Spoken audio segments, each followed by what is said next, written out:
I suspect that most of you know something about the Battle of Franklin. You probably know it's late November 1864, and that John Bell Hood is trying to advance toward and into Nashville before the Union can scramble a large enough force. After a Union force under Schofield slips right by John Bell Hood at Spring Hill, that sets up this terrible Battle of Franklin, a 2-mile-long attack, 20,000 Confederates attacking a strong Union position just south of the Carter House and the Carter Cotton Gin, and extending for the better part of a mile on each side of that.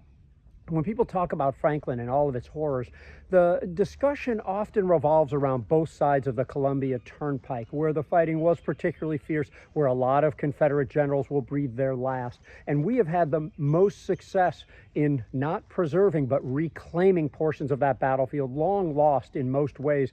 And bit by bit, year by year, we've been asking you for help, and we've made a huge difference on both sides of the Columbia Turnpike, especially on the east side. And now we have an opportunity, sort of a hole in the donut, on the west side of the Columbia Turnpike. Let me go on the scene here with Eric Jacobson. He runs the Battle of Franklin Trust. He'll tell you a little bit about that.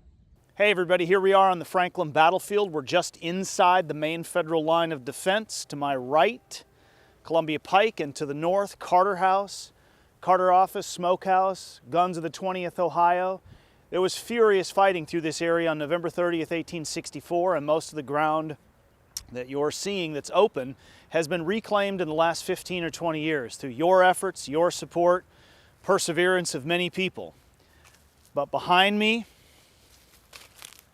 ugly, modern building that's been on our wish list for a long time. This is directly in front of what was Thomas Ruger's division.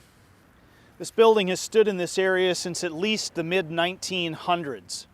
We're cobbling together a whole variety of sources. Grant money, we're working with our partners at the City of Franklin. We are raising money, we need your help. We need to close on this fall, right before the 160th anniversary of the Battle of Franklin. I cannot tell you how important this is. Imagine being able not just to reclaim the battlefield, but to reclaim this view shed. This building has blocked the view to the south from the Carter House and from the south north, well, for over 70 years. It's time to buy it, it's time to tear it down, and it's time to reclaim another piece of this important battlefield. We really hope you can get involved. If you can't, we appreciate your attention. We appreciate you sharing this with your friends who might share your history passion. And thanks for all you've already done for battlefield preservation and education. Hello, this is Trace Atkins. To stay up to date on all the latest and coolest videos, please subscribe to the Trust's YouTube channel. Preserve, educate, inspire.